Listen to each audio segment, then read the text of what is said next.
Bonjour. Alors aujourd'hui, j'avais envie de faire une vidéo d'actualité par rapport à mon actualité en fait.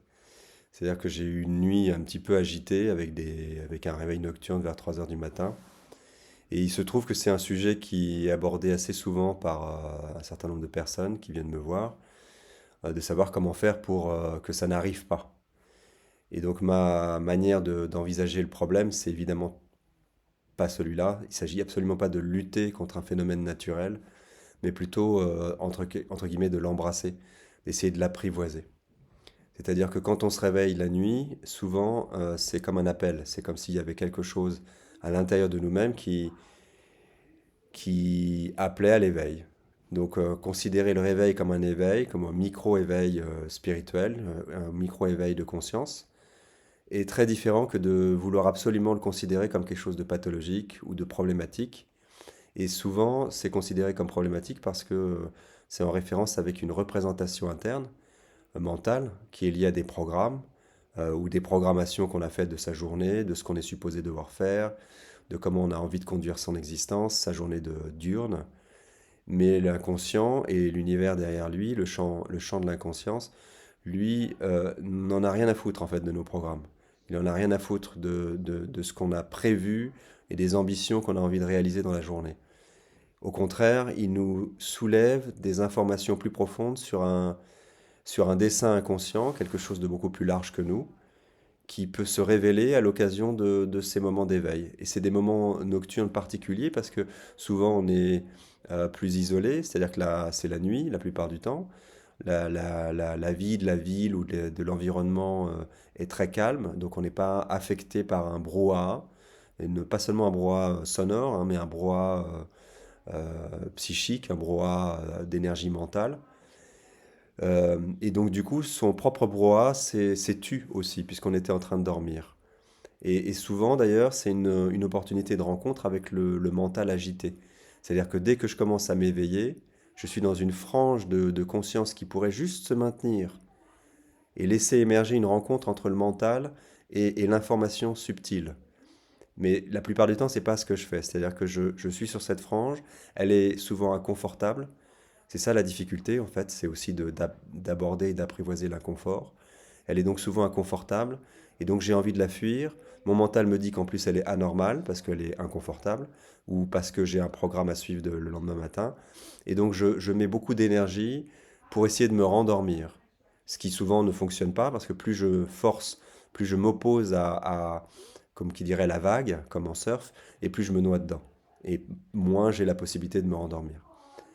Donc moi, le processus que je propose, c'est beaucoup plus simple que ça, c'est de se mettre dans les conditions d'accueil du processus qui est à l'œuvre au moment de l'éveil.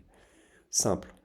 Et cet éveil-là, pour ceux qui sont plus dans la spiritualité, c'est plus un éveil qu'on recherche par la méditation. Enfin, si, il se trouve que une des conditions dans lesquelles on peut se mettre quand on est en train de s'éveiller la nuit, c'est de se mettre dans un état de réceptivité qui peut être la méditation. Mais c'est une méditation qu'on choisit sur le moment, c'est-à-dire qui vous choisit. C'est-à-dire que vous percevez qu'à ce moment-là, il n'y a rien d'autre à faire que de se mettre en condition de réception, et donc du coup, de se mettre dans un état méditatif si vous avez l'habitude de le faire, si c'est facile pour vous. C'est très différent de vouloir chercher une méditation pour chercher un état, alors que l'état vous est proposé, et il ne va pas être forcément confortable. C'est aussi une autre manière de percevoir les choses qu'une méditation qui est là pour calmer, mais plutôt une méditation qui est là pour recevoir. Donc voilà, je parle vite, je dis beaucoup de choses, mais le résumé de cette histoire-là, c'est que plutôt que de lutter contre l'éveil, profiter de cette occasion qui souvent se présente dans un écran particulier. Alors je ne parle pas par rapport aux objectifs qu'on a dans la journée, parce que des fois c'est justement en contradiction totale avec les objectifs de la journée. On a peut-être une présentation, on a un truc à faire, il faudrait être en forme, il faudrait être ceci, il faudrait être cela. Et là, il y a quelque chose qui dit, bah non, je m'en fous. L'univers, il vous le dit, il dit, je m'en fous. Ton programme, bah voilà, tu te le mets où je pense, et tu vas suivre mon programme. C'est-à-dire un programme beaucoup plus large que soi. Pour certains, on va appeler ça le dessin divin, le dessin de l'univers, le dessin de l'inconscient. Pour ceux que ça rassure de parler d'inconscient, ben on va parler d'inconscient. Et donc cet inconscient universel qui s'exprime à l'intérieur vient donner une information plus profonde sur la conduite de l'existence. Mais c'est pas une information avec alinéa A, B, C, D, avec des chapitres, avec une explication pratique à comprendre. C'est une information dans le corps. Et pour ça, il faut se mettre en réceptivité pour pouvoir la recevoir.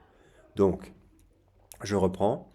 Plutôt que de se laisser embarquer par le mental qui lui dit je vais lutter, je veux le faire cesser, je veux me reposer, ça va me nuire, demain je vais... Et puis après j'ai peur parce que demain je vais être fatigué, et puis si c'est comme ça plusieurs nuits d'affilée, qu'est-ce qui va m'arriver, etc., etc. Et là on rentre dans un mental qui tourne obsessionnellement en boucle, comme un petit rat dans sa cage. Plutôt que de faire ça, si c'est possible pour vous, de prendre le ralenti, éventuellement sortir du lit si vous êtes avec quelqu'un et que vous voulez le laisser dormir, vous isoler dans un espace plus tranquille et parfaire la bulle, parfaire l'espace dans lequel vous êtes de possibilités de connexion avec ce qui se passe la nuit, c'est-à-dire un champ mental plus calme, collectivement plus calme, localement plus calme. Vous n'êtes pas en interaction ni avec vos enfants, ni avec votre femme, votre fils, votre mari ou qui que ce soit. Et puis là, vous prenez le temps d'accueillir. Là, c'est l'objet de ma méthode, c'est-à-dire c'est les résonances corporelles intuitives, c'est-à-dire de descendre dans le corps, de prendre le temps de ressentir ce qui se passe. Et pourquoi pas, contrairement à ce qu'on dit avec les méditations classiques, laisser le mental vagabonder, mais laissez-le... ça a une qualité gustative. Il y a une différence entre un mental obsessionnel qui tourne en boucle, et là c'est l'enfer, ça ne fait qu'activer les braises sur lesquelles l'inconfort se situe. Mais plutôt que de faire ça, c'est-à-dire d'être dans un mental qui est à la fleur de cet inconnu. C'est là où les révélations se proposent quelquefois. Ça m'est souvent arrivé d'avoir des épiphanies. C'est-à-dire vraiment des choses qui me viennent, des informations, que ce soit thérapeutique, que ce soit philosophique, que ce soit d'une prise de conscience qui n'est pas toujours conservée d'ailleurs, hein. Souvent, cette prise de conscience, elle est momentanée. Et ensuite, c'est comme le sommeil, c'est comme les rêves. Quand on se réveille, on peut l'avoir oublié. D'où l'intérêt encore supplémentaire d'écrire en live. Ça, c'est vraiment intéressant. Parce qu'il m'est arrivé de faire ça et ensuite de relire les écrits et waouh, d'avoir oublié. Mais quand je relis, l'information est là. Donc cet endroit de surf, voilà, le réveil nocturne, c'est un endroit qui permet, qui autorise, un écrin qui autorise un moment de surf. C'est délicat, ça nécessite de s'y reprendre probablement à plusieurs fois, et souvent d'ailleurs quand l'information est importante, bah, on se tape plusieurs nuits d'affilée comme ça. Plus on lutte en plus, et plus l'inconfort augmente, plus la difficulté augmente, mais moins on lutte, plus on se met en état de réceptivité, et plus l'information peut commencer à se proposer calmement. Voilà. Et donc du coup, on a changé totalement d'optique, on a changé totalement de processus d'accueil de ce qui se passe. Je suis plus en train de lutter contre le réveil nocturne.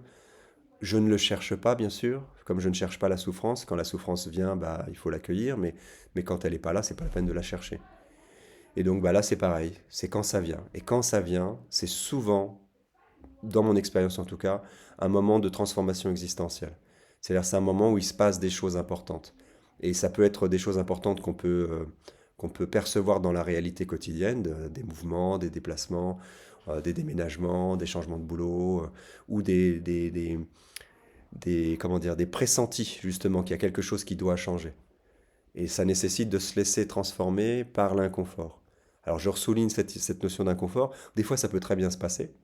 Ça m'est arrivé d'avoir des moments où l'acceptation étant telle que ouf, il y a un état de méditation, il y a une assise, et il y a un processus de calme qui s'opère, et même des fois justement après on s'endort.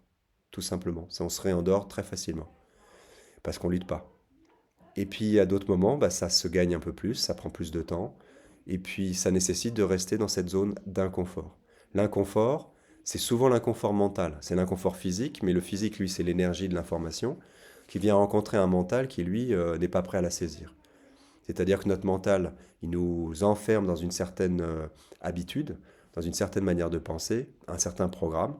Mais justement, comme on est dans une transition existentielle, c'est ça que ça dit, bah, ça vient soulever ce programme. Ça vient le décaper, l'éroder, essayer de le transformer. Donc vous voyez depuis tout à l'heure, ce que je suis en train d'expliquer, c'est que ces moments de réveil nocturne, au lieu d'en faire une petite lucarne de pathologie et de problèmes, ça peut devenir tout à coup une opportunité de zoom, comme si vous mettiez votre microscope sur une information qui va se développer au fur et à mesure où vous acceptez de la regarder. En acceptant que ça ne passe pas forcément par du calme et de la joie. Ça passe souvent par, comme si vous étiez à feu doux, quoi, les fesses sur le grill, et ça peut être plus ou moins difficile, ça peut être plus ou moins répétitif, mais plus on accède à l'information, et moins on le vit dans la souffrance. On le vit vraiment comme quelque chose qui est non pas pathologique et problématique, mais comme quelque chose qui vous informe. Voilà. Euh, J'espère avoir donné plus d'informations sur ce processus.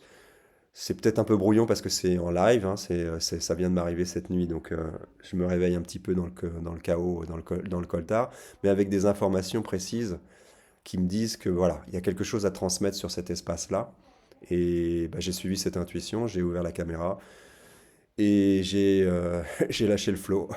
Donc, euh, donc c'est sorti comme c'est sorti. Si vous avez des questions, bah, vous n'hésitez pas à les poser sous la vidéo, en commentaire. Et puis je verrai si je peux y répondre. Et puis sinon, ce sera l'objet d'autres vidéos. Dans tout ce que j'ai dit, il y a plein d'informations. Peut-être qu'il faut prendre le temps de revoir et de revoir la vidéo pour décanter. Mais la base des bases, c'est d'accueillir, de trouver un moyen de mettre ça dans un écrin pour accueillir, y compris l'inconfort, d'arrêter de le considérer comme quelque chose de négatif et de pathologique, et de rencontrer la programmation intérieure qui nous enferme dans une vie qui peut-être nécessite comment dire, d'être canalisé, j'ai pas le mot, d'être modifié, d'être bousculé, d'être bouleversé. Ce bouleversement commence par des micro-éveils qui se font peut-être la nuit à ce moment-là et qui nous permettent, sans le savoir, de laisser venir de l'information qui va nourrir la transition, la mutation, qui va nourrir le quelque chose qui va informer d'une direction potentielle différente de celle dans laquelle on est enfermé. Qu'on croit importante, hein, j'ai plein de choses importantes à faire, etc., mais qui en fait est en train de nous dire, il y a quelque chose là-dedans qui cloche. Donc, les réveils nocturnes. Voilà. Une autre validation aussi de la vie de nuit, hein. Ça, c'est une autre chose que j'ai considéré il y a déjà un certain temps, c'est que le conscient, le mental conscient, ne considère quasiment que la vie de journée. C'est-à-dire tout ce que je fais dans la journée, ce que je réussis, ce que je ne réussis pas, et toutes les dramaturgies mentales que je pose sur ma vie, mon œuvre, mon existence, très centré sur l'ego et sur soi-même. Alors que ce qui se passe la nuit, dans ces moments-là, est juste à fleur de peau avec quelque chose de la partie émergée de l'iceberg. L'ego, c'est la toute petite partie, et la partie immergée, c'est la partie inconsciente beaucoup plus large, beaucoup plus informative, beaucoup plus puissante que ce qu'on croit qui dirige notre existence et nos choix et nos désirs. Et bien quand j'ai accès à ça, quand je suis en train de dormir, et j'y vais tous les soirs, toutes les nuits, ça doit vouloir dire que c'est important. Hein, ça nous échappe. Ça va vouloir dire que la vie de nuit est aussi importante que la vie de jour. C'est pas parce que je suis pas en train d'agir que c'est pas important. Et quand je suis dans cette frange-là, au moment de l'éveil, où je peux pas agir, justement, c'est j'ai rien à faire, je suis en pleine nuit. Il va falloir que j'attende la journée pour commencer tout mon travail, toutes les choses que je suis supposé faire, ou les rendez-vous que j'ai à vivre. Dans ce moment de frange, c'est là que ça se passe. Il y a une connexion possible consciente avec une information sous-jacente qui est l'information principale, c'est-à-dire la partie immergée de l'iceberg, et pas la petite partie consciente de ma vie de journée. Voilà, bon, je suis reparti. Je vais m'arrêter là. Je vous laisse avec toute cette information. Je vous laisse la décanter. Elle était brute de décoffrage, hein. Elle est peut-être pas assez structurée, mais c'est sorti comme c'est sorti. Et puis, je vous souhaite de très beaux éveils nocturnes. À très bientôt. Au revoir.